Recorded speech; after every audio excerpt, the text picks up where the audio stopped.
Good afternoon. We're welcoming Jim Marr today for the continuing interviews that we're doing in Port Stanley.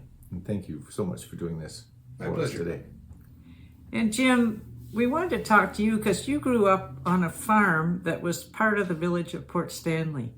And tell us, were you born there or when did you come to that farm? My family came to Port Stanley from Carleton, Ontario, which is down between Port Bruce and Elmer. And they moved there to Port Stanley in 1940. I believe they bought the farm from a man named Doc Jackson. So 1940, that's before you were born, for sure. Is. It is. Thank you. Yes, I was born in the old St. Thomas Hospital. It's not there anymore, on Pearl Street, I think it was. Yeah. And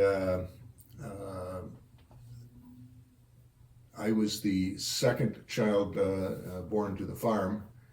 There was my grandmother and grandfather. My grandfather unfortunately passed in 1953. I was a year old. So now you know my age.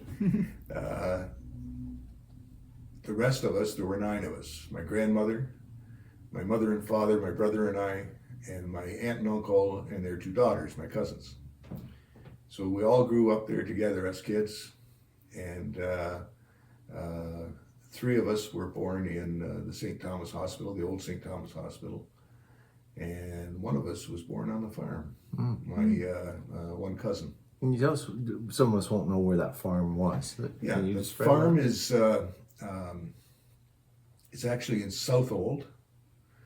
It's the only farmland inside of Port Stanley. It was. It's now a golf course, the Kettle Creek Golf Course. It also included the land where the arena, the Port Stanley Arena, and public school are built. And there are some houses up at the north end. It belonged to the Storms. So basically, on the west side of the creek, Carlo. Of Carlo, yes. Yeah. And that was the boundary of your farm. That was the boundary of the farm. It's also the boundary of the village. Oh, okay, So Carlo's the boundary. Right around the perimeter of the farm. And how did it happen that the arena and the school were built on those lands? That's a good story. That land was expropriated to build the school, and then they built the arena on it. And the houses, we had sold lots to the people, and some of the originals are still there. Some have moved, most of them have moved on. But some of the original people that bought the land is still there. Was there a farmhouse on that? There certainly was. It was. It changed over the years. It was originally a big old 2-story farmhouse, over 100 years old type thing. Would you have any pictures of that? Anyway, we can hopefully, if you have, we'd sure love to see them. Yeah, I probably do. Yeah. What happened to that farmhouse? That farmhouse, first thing that happened was my cousin was born first, and at that time my aunt and uncle lived in a little trailer on the farm, and there wasn't room for 3 of them in the trailer. It was a small trailer, so they actually built an addition onto the top of the house, and then along came me. And I guess even before I was born, my dad and my mother built the woodshed that was attached to the house into their house. And then that was added on, and the other house got added on, and it was a big old semi-detached 3-family house. Where was it, Jim, if compared to what anybody would recognize now? I'll see if I can kind of point it out to you. If you go to the golf course, and you stand out on the porch of the dining room, and you look out across the pond, just up to the southwest corner of that pond, there's 2 trees. One's a big tall pine tree, it's the oldest one there, and that was right out the front of my mother and father's house. There was a greenhouse, big 60-foot long glass greenhouse came off the end of our house, and that tree was right at the end of it. And there's another one, which is a maple tree that my uncle planted up by the trailer, which was behind the greenhouse. So just forward of that is where the house actually was. And then the barns were out south of that. So when you mentioned the barns, tell us what kind of farming you were doing there. What was going on the farm? It changed as we changed our ages and were able to help more, and then become scarcer as life went on with school and future wives and things of the sort. Started out cash crop. They market gardening. They did a lot of market gardening when we were small. They grew mainly potatoes, but tomatoes, onions, peppers, cauliflower, broccoli, squash. I know I've missed some. Were you the Marrs that did the horseradish, or was that somebody else? No, actually, we found horseradish on our farm because that field where the arena and the school is, I think, was rented out to, and right across Carr Road, where the apartments are there, or the condos are now, that was all belonging to a man by the name of Dave Marx, not Marr, Marx, M-A-R-X. And he was the grower of the horseradish, and he harvested and made horseradish, good stuff too. I remember in years after he left that, my grandmother, my aunt, and my mother standing at my grandmother's kitchen table, which was probably twice the size of this one. And they had a meat grinder attached to the end of it, and they were grinding up horseradish. There was a door on either side of the kitchen. There was two big windows. Everything was open, fans blowing, and they were in there bawling their eyes out, crunching up this horseradish. And they were naturally growing because of what was left over. You can't get rid of it. Oh, yes. It's like a weed. Once it's in the ground. Once it's in there, it keeps growing. Yeah. Well, the ground must have been very, very fertile for I don't know this for a fact, but I have heard from others that originally, the original Kettle Creek flowed through there. That makes sense. And they diverted it to where it is now with the harbor. So that happened by man's intervention? Yes. That didn't happen naturally? That's what I heard. Okay. Okay. So that area became blocked off and sodden with water. It became a swamp. It was a juniper swamp, all kinds of juniper trees, and there's still some around there today on the hillsides. You'll see them, little short, skinny pine trees, if you will. So that was always moist then? Yes, during your... that bottom land there was really a black muck. It was very rich soil, but it was very heavy. Where the ponds are now in the golf course? Yeah, where the ponds are and where the golf course is on the bottom. There's also property up at the top of the hill, and that's all sandy loam up there.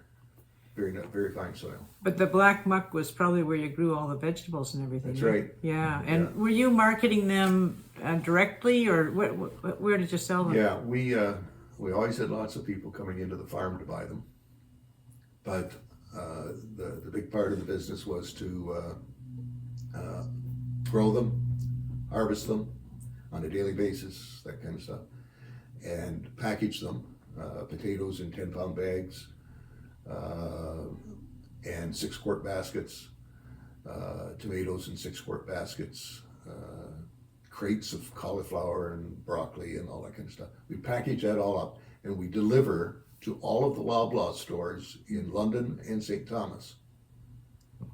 Big business. I can see your hands moving as you talk. Like I just can picture you're doing it. Like you. So Yes, that me was too. no. But so as a teenager, probably this is what you did. Your summer times and all that, was it? Yeah. Started out getting out of school, and in June we would start with hoeing. Hours and hours of hoeing all this stuff. And how would you do that? With a hoe. I get, yeah. Just by hand. By hand. Yeah. Up and down the rows. Okay. And the crops would already be planted by then. yeah, they were planting in June just about as we got out. But as soon as they're planted, then you got to start pretty quick after that hoeing. All the plants were started in that greenhouse I mentioned earlier. No, okay. No. So then they transplant them into the ground. Then came the harvest. So we would harvest during the day, and at night we'd package up. We had a big washing machine where we'd wash things like peppers and tomatoes, and tomatoes were pretty well done by hand, but peppers and cucumbers, that type of thing, run through a wash machine and then package them in baskets. Potatoes, it was quite a procedure. It was a two-story, one of those old two-story hip-roof barns. And in the top floor, where they used to drop the hay down into the manger for the horses and the cattle, now that was hopper in the floor where you dropped it down into, fed a grater. And the grater was a rotating chain which sized all of the potatoes. You still had to watch them by hand for any bad ones or cut ones or anything, and get rid of them. They'd go over the size of the small ones would come out. You weren't supposed to sell the small ones. That's what everybody wanted, but we weren't supposed to sell the small ones then, nor the big jumbo ones, but that's what they wanted for fries, places like Mackey's, which we supplied also with potatoes for years. So you did sell some of the large ones Well, to Mackey's? yeah, And the at a little reduced ones, price, much reduced price. the little ones are meant for replanting, is that? No. You don't replant your own seed because you don't get the yield off them. So every year we buy potato seed, a big transport load of 75-pound bags, come in from PEI, Prince Edward Island, and we'd unload all them, and then we'd cut the potatoes. We had a board with a knife stuck through it, the blade facing it with a sharp business side away from you. You take the potato and you run it through the knife. You cut them so that there was at least one eye on each piece of potato. And then you put a powder on them to make sure they didn't rot, and then you went out and planted them. So the farm, as you're describing it, producing all these vegetables and stuff, that was supporting the whole extended family in those days, eh? Nobody was working off farm to keep it going? Well, my mother worked as a teller in the bank, CIBC, for 25 years, on and off, not full time. The bank in Port Stanley. The bank in Port Stanley. And my aunt worked at McCandless Egg Factory, grading eggs. I think my dad, sometime in the winters, this is when I was small, so I barely remember this, but he worked at some of the woolen mills in St. Thomas as a security guard, I believe. That's all I know about the working out. The only interesting story back in, oh gosh, it had to be around 56, 7, maybe 8, somewhere in there, 1950s, mid to late 50s, there was a bank robbery. In Port Stanley? In Port Stanley. Which bank was? My mother was there. There was only one bank. Yeah. Oh, there's one. CIBC. And just so I know, which building was Okay, this? that building now, if you come in on Coburn Street from St. Thomas to the stoplight, if you stop at the stoplight and look left, it's that first building, Yeah. right on the corner there. Okay. And your mom was there when the bank was robbed. Tell us about that. Yeah, it was kind of interesting robbery. The guy came in, he had a gun. So everybody was quite upset and nervous. They had a silent alarm that was into, I think it was an accounting firm that was upstairs and behind the bank. Between the bank and the Poodle Dog, if you remember the Poodle Dog. There was a little restaurant there years ago. And it happened on April Fool's Day, April 1st. Oh dear. Did they think it was a joke at first, or what? Yeah, so the lady came down from the accounting firm and come into the bank. Are you guys pulling a joke? No. So they got the police and they caught the guy. Wow. But they never got the money back. And was your mom pretty shaken up? Did she go back to work the next day, or what? I remember her being quite shaken up. Yeah. I don't remember how long it was before she went back to work. But It was quite an event that day. What was his getaway? Did he have a Car? he just jumped into it? He was just by himself? I believe so. Oh. They think he must have had some help because they caught him pretty quick after he left the bank, and he didn't have the money. Mm-hmm. So he's handed it off or something. So probably the real guy never got caught. The guy he had to hand it to, anyway. But Jim, you described about the school being built, but when you went to school, you would have gone to the other school, eh? And I did. yeah, tell us about that. Well, back behind the bank on the other side, going up the schoolhouse hill, I forget the name of the hill now, I call it schoolhouse. Joseph, yeah. The old 3-story brick schoolhouse. There were 8 grades in it, grade 1 through 8. We didn't have kindergarten. We only had 1 class of each grade level. Gordon McKeever was the principal there at the time. And I can name most of the teachers. I don't know if you're interested in that, but Any particular teacher you remember, had a big impact on you or anything? Gordon McKeever had a lot of impact to behave. He was the principal and grade 8 teacher. So he was the discipliner. He was the boss, yeah. And you were there from grade 1 to grade 8. Yes. I'm guessing there wasn't kindergarten in those There was times. no kindergarten, right. Yeah. So you were having to be guided a I little was an bit? angel. Oh, right. Yeah. So what would happen so it would be one room for each of the Yes. grades, and then the next year you would come, assuming you passed that year, you would end up going into a different classroom? That's right. Same teachers always ran the same grade? Same grade, yeah. And so Yeah. My grade 1 teacher was Miss Graham. And I ran into her in a parking lot out of the mall a few years ago. Quite a few years ago now. Anyway, I recognized her because she only had 1 arm. Mm. I went up to her and I asked her if she was Miss Graham. She said, I was. I'm Mrs. Dicker now.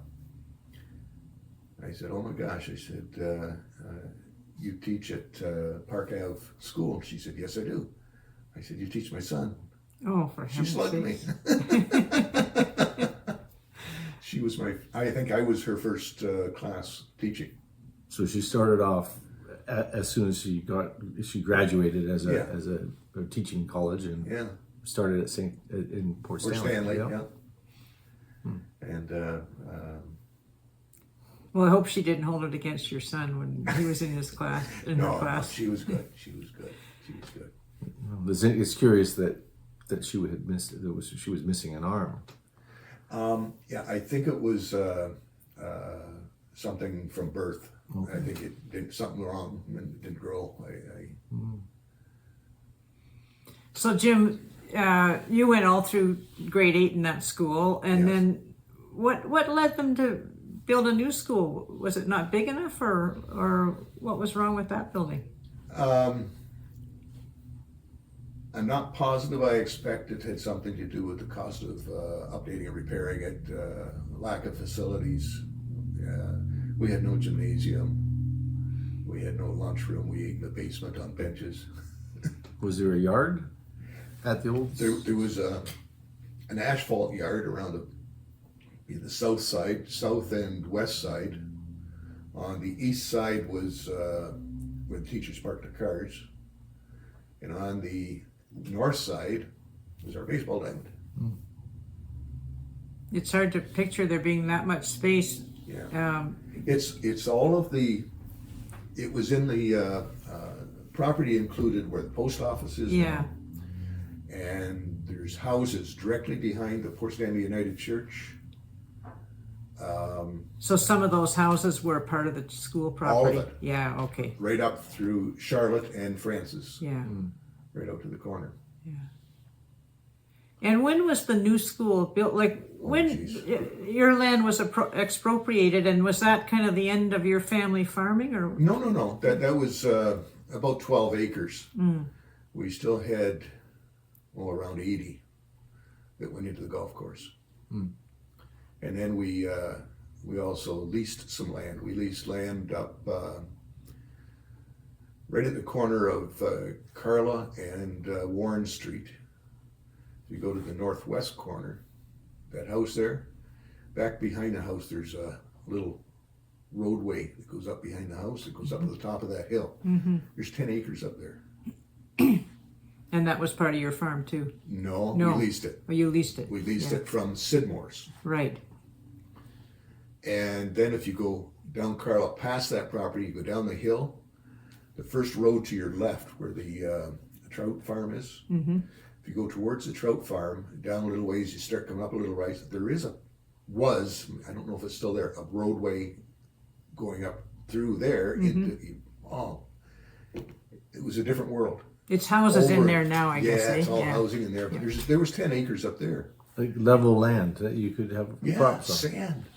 1, 2, I think there were 4 fields up there that consisted or measured out to 10 acres total. And that belonged to, Mrs. Evans, Olive Evans. And she was an amazing lady. Her son was Bob Evans, and he was the international correspondent to Russia for CBC. And she was Frank Turville's aunt. We interviewed Frank recently too. I didn't know that. Yeah. Yeah, they, she and, she must have been a sister to Theo Turville. You go down Carlo all the way where it starts to make a big turn to the left to go up the hill. She was a sister That farm down to the right was Theo Turville's. She was a sister to Frank's mother. Oh, really? Yeah. Wow.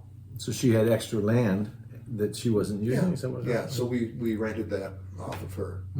And was that all still vegetables or? Mostly up there was potatoes. The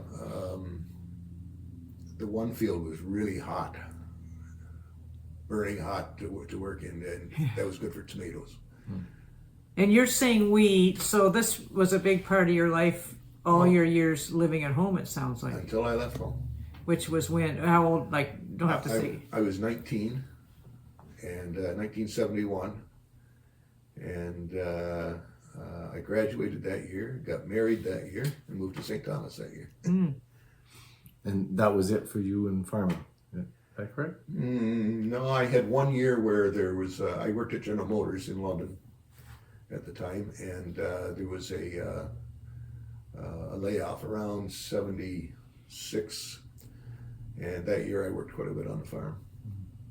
But the rest of your family would continue with the farm. You have a brother. My brother, he left to work on the bank. He started out with the Canadian Imperial Bank of Commerce, CIBC, and he did some shifting around, but he ended up having his own business of tax accountant, and books and that kind of thing. He's just retired last year, I believe. The 2 girls, Your cousins. my cousins, one worked at the psychiatric hospital, and the other one was a lab technician at the Elgin General for their careers. But we're still in the area, but we've all left the farming a long time ago. So the majority of the work of the farm was done by? George and Max Marr, my father and uncle. Okay. Okay. And they'd have to hire, obviously, people to do it all. No, they switched to potatoes and corn, and potatoes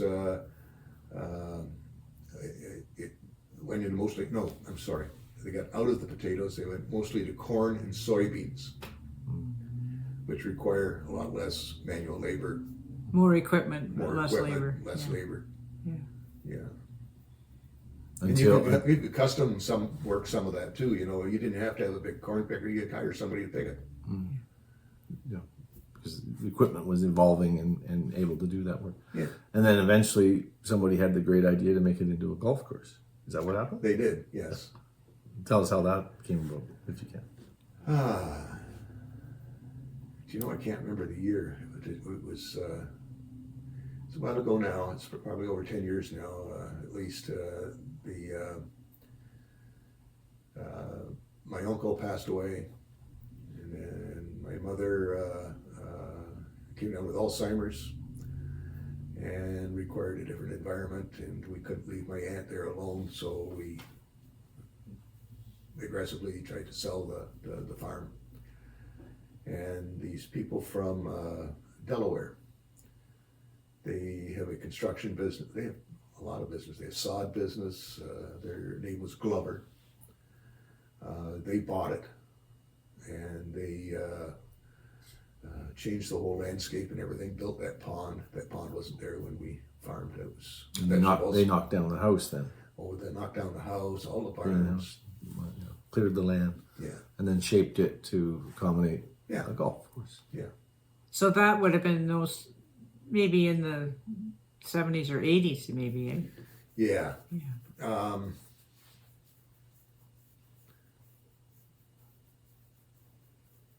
Maybe even later than that. Yeah. Later than that, because Yeah, it might have been the 90s. I think I had been traveling overseas, and I did that in the 90s, and then it was after that, I think, that they sold the farm. So tell us anything else about growing up in Port Stanley. You know, what were the things that you did as a teenager or as a kid that, what's changed from those days? Yeah, oh boy. Everything has changed. It's the people were great. I remember when my uncle got sick and the fields had to be plowed and my father was tied up in other stuff. Farmers just came and did it. And left. It was done. Didn't ask. They just did it. The people. That's what people were like there. They're great people. But talk about change. When I was a kid, I used to work on the farm, fish off the pier mostly. Roller drone. The roller blading? Or Roller skates. drone. Drone. Explain. Yeah. It was an outdoor roller rink for roller skating. Yeah. And previous to that, and before my time, back in the day of my parents, it was an outdoor dance floor. And just describe where that was, kind of Okay. Edith Cavell and William or around there? Edith Cavell and William on the southwest corner. Mm-hmm. And back behind it was another food vendor.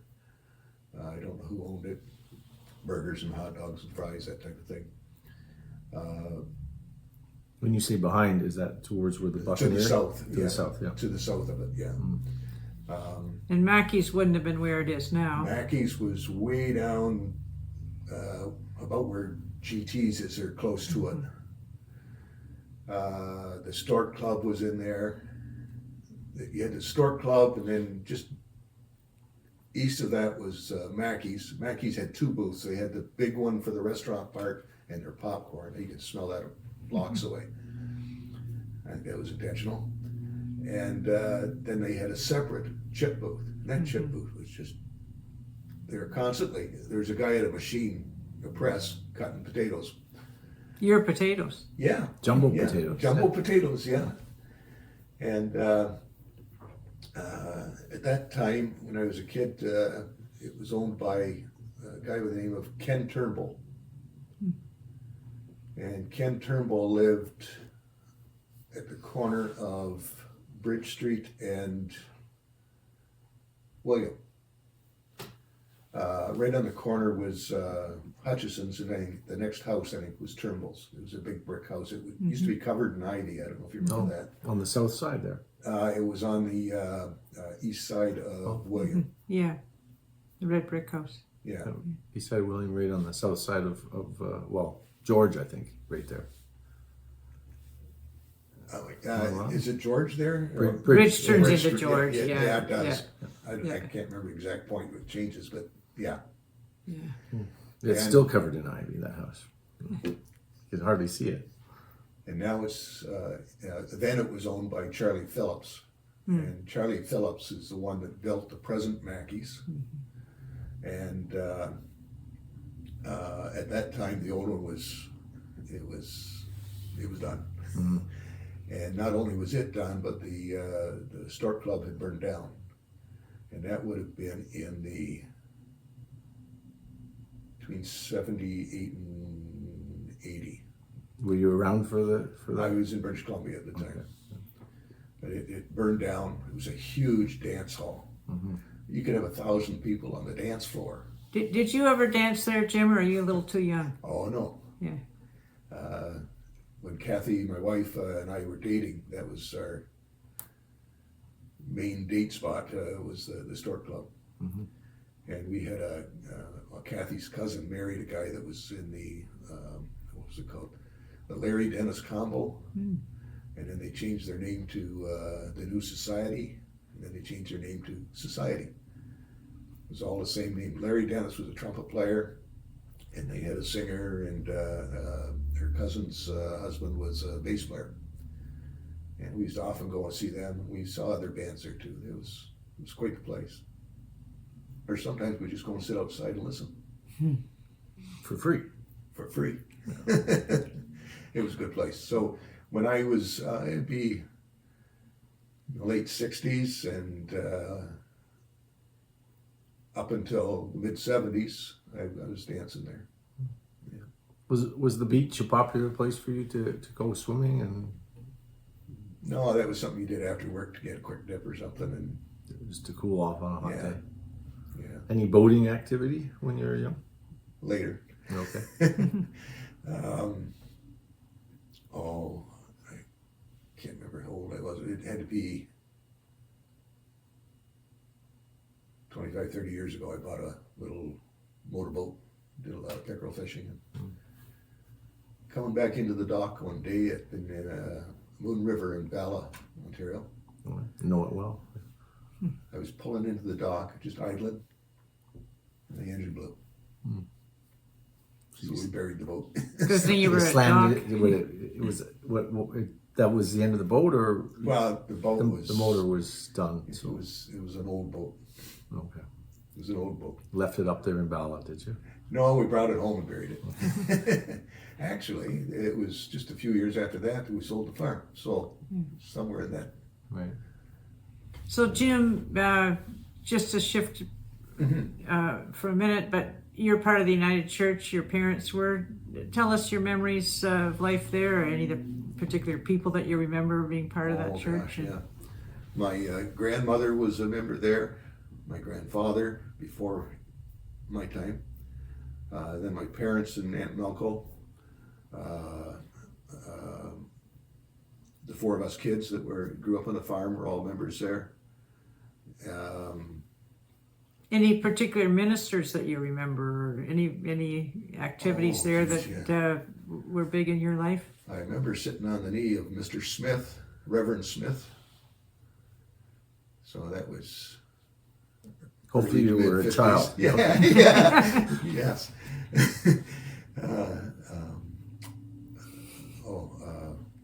Marley Clark.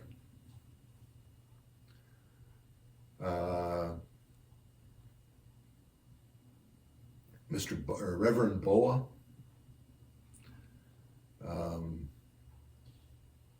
Edgar Gill introduced my wife and I. Tell us about that. Well, Edgar Gill, there used to be a manse beside the church, so a house that the church owned. And that would be in the north parking lot there now on where you get off onto Charlotte Street.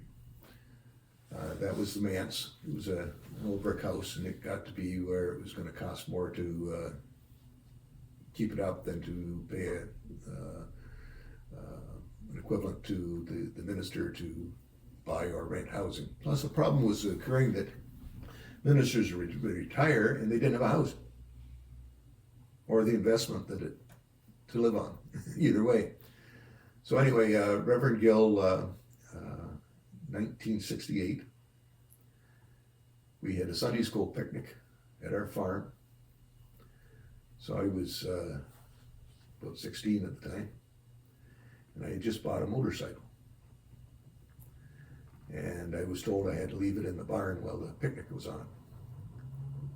I didn't want people getting hurt on the bike. So Didn't want you riding them around. Okay, Right. so- So my cousin was coming down from London, and the two of us were going down to the beach to the roller dome.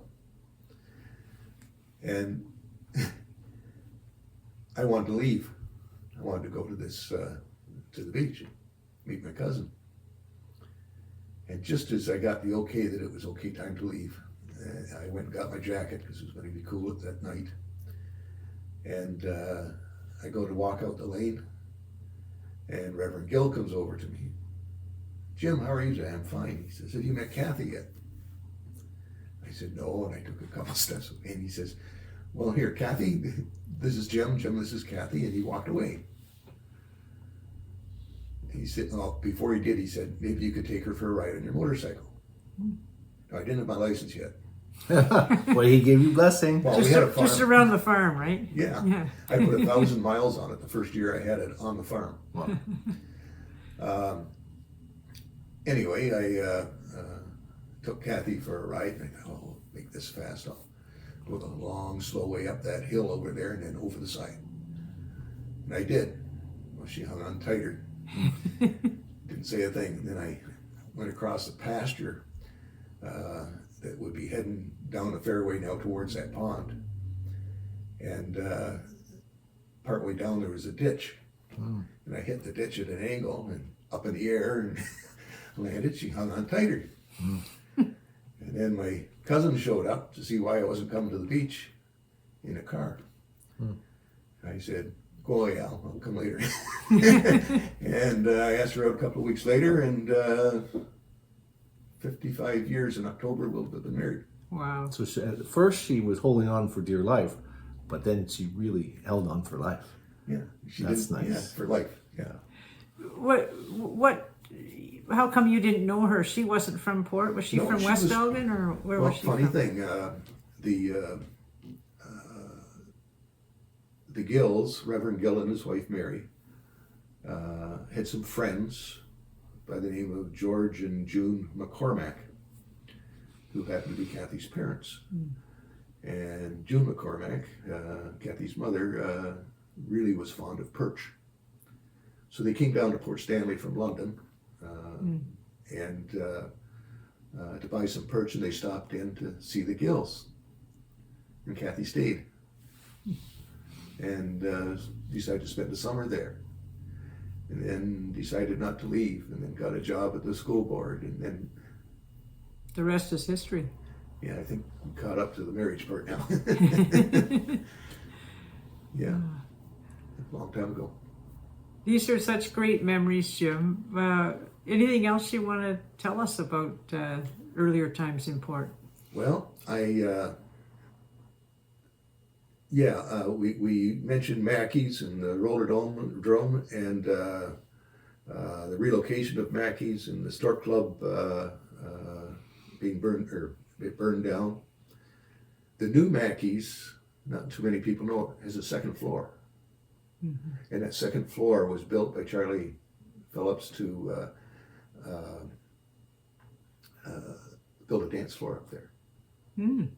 This is after, of course. I've seen it, and I've always thought maybe it was a residence up there for Mr. and It Mrs. may Mackey. be, but that isn't what it was intended for. Yeah. He wanted to. He never did it. Okay. He's gone now, and his daughter runs it, and her son, I believe. I can't remember his name, but her other son is Brent Lyle, who does the newscasting on London News. Well, yep. Down there across Ithaca Vale, there was a ballpark. It's all newer housing in there now. That was the town ballpark. Now it's down at Warren Street in Coburg. Beside, at the far west end of the ballpark was the incline railway. And You remember riding up yes, and I down do. it? It was a Okay. nickel. And it was offset by weight, so the weight of one coming down pulled the other one up. So it took very little horsepower to make the difference. especially if a little on coming down. At the top of that hill was Picnic Hill. That's all condos now. And that's where, at the end of our school year, everybody used to go up there for class picnic. And others too. It was a beautiful little park area up there. So it was just open to the public, to you? Yeah, it was open. There was no fees. There was no gates. It was just open parkland. It was nice trees and grass. That's it. And somebody had come up with the idea to do this incline railway as just a business. The incline railway came long before me. Mm-hmm. In fact, it went out probably before I left Port Stanley and moved to St. Thomas. Its sole purpose was to get people from the beach level up to and the back. Picnic Hill. So they go up to Picnic. And from back when the LMPS still went down there, eh? The LMPS used to bring people in, the trainloads, literally, from London mainly and St. Thomas, down to Port Stanley for the beach, day at the beach, and back home at night. It was an electrified railway. It had overhead trams, and Did you ride on it too, Jim? I did. Yeah. I did. Where- My mother used to ride on it to go to school, Arthur Bowden. She went to Arthur Bowden. And she also worked at Anderson's when Anderson's was in St. Thomas. And she'd ride it then. But I have ridden the LMPS. The station master when I was in public school, his name was Bernard Taylor. And Bernard Taylor, I went to school all the way through public school with his daughter. But then he got relocated, so sometime around 67, 8, somewhere in there, he got relocated, and I saw his daughter once after that. She came for a visit to the farm, and she was a good friend of my cousin Sandra. And that station house brings back a lot of memories, but not as much as one other one. There was another station house for the LMPS in St. Thomas on Talbot Street, and outside of that station house was a telephone booth. When I was in high school at Arthur Bowden, I used to walk down to that phone booth and call my girlfriend, my wife, at noon hour. And funny story, my aunt that lived on the farm, her brother was literally a rocket scientist. He was a physicist. He's written all kinds of books and taught at universities, Montreal and Toronto, all over the place. He used to work at NASA. He was all over the world in that work he did. And he would take a Mackey's paper cup that they sold Orangeade in, Mackey's Orangeade, and he would have his picture taken up on the top of some mountain in the Andes or the Himalayas or wherever he was. For the news report. No. Oh, If you go to Mackey's today, okay. go in the entrance door, around the counter where you order, and around the other side, and there's a little corner set up there. Yeah. And it's all about him. And some of the places he's been. What a great idea. Yeah. And when we went to his funeral, they had a memorial set up of all the things he'd done, because he was quite a guy. And there was a painting there. The painting was by Jonathan Hayes from St. Thomas here. And it was a painting of that train station in St. Thomas with the phone booth. And you in the phone booth? No. Wouldn't that be something? But what I did was, Jonathan Hayes is a friend of my youngest son. So I went to my youngest son and I asked him to arrange with Jonathan Hayes for me to buy a print of this picture. My wife saw the picture too. She went to my son. Can you have Jonathan Hayes? She went first. So that Christmas, I unwrapped this picture and I wondered why he'd never brought it to me. No. So, and we have it. You both had the idea to. At least, have the at idea, least but- you didn't get two pictures anyway. Yeah, no. And you still have it today. I certainly do. Well, yeah. we're going to add it to this video. Okay, we can do that. And the Elma College one you saw on the way in, my oldest son went there in kindergarten. I thought it was a girls. You thought right? Yeah, okay. it was a girls' school, but the kindergarten was. They changed. Oh, Yeah. They okay. changed. But What any other crazy things you did in Port as a youngster? Or? yeah, that guy that I just mentioned, Robert Lowe is his name. His father, John Lowe, came here from England during the war to train the Air Force at the site hospital in St. Thomas. That's how they came here. Crazy things. What about weather events? Anything stand out? Yeah, Unusual. we had a couple of hurricanes go through, and we had a tornado. Actually, we had a tornado come through land in the Kettle Creek Basin up around Theo Turville's place, and it followed the creek right in until it got to port and it quit. Just End of lifted. it. That was too close. That was getting close to That was- where you were. Darn right, darn right. Yeah, it was real close. A couple hurricane type. We used to have these 100-foot pine trees in our yard. There was 2, 4, 7 of them. One is still there. Okay, that's the one I was telling you about earlier. The other ones, several of them snapped off halfway up, just like a knife went through them. And it was these high hurricane type winds. We had a Lions Club bus parked by the The yard. trees didn't fall on your house or okay. Nothing fell on the house. Nothing fell on the greenhouse or any of the barns. Parked beside the yard, within range of 4 of those trees, and 3 of those got knocked down halfway up, was a school bus that the Lions Club owned. They used to take kids swimming and to hockey into St. Thomas for Port Stanley.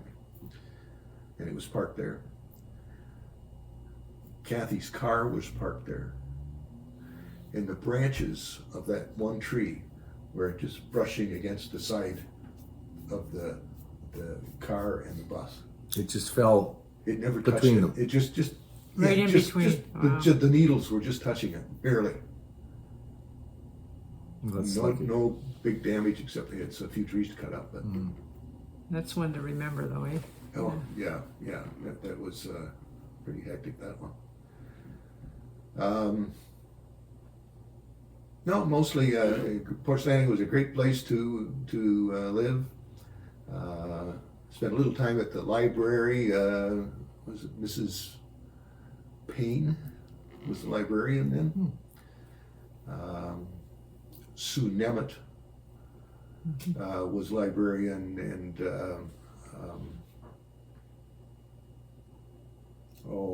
Carol Smitheram, I think was Carol's passed on now, but they were librarians later on. Sue Nemeth was one of the teachers at the public school. She started the year I graduated out of grade 2, so she took grade 2 after me. I didn't have her. And her husband, Bob Nemeth, his father was manager of the Stork Club and showed my dad and I how to make wine. Oh, And how to drink it? Or did you figure that out on We your own? figured that out on our own. Straws aren't too good with wine.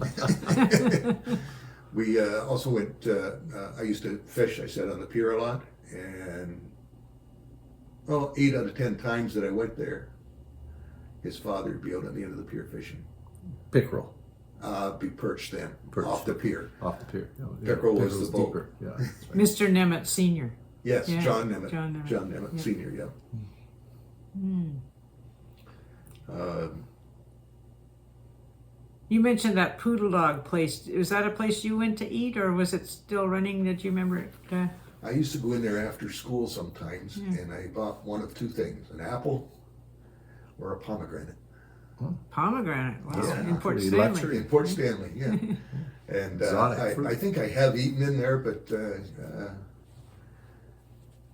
farmers weren't very rich. We didn't eat out a lot, and we ate lots of food. Yeah. Makes sense. But it was a cute little place. Well, I think that was an excellent.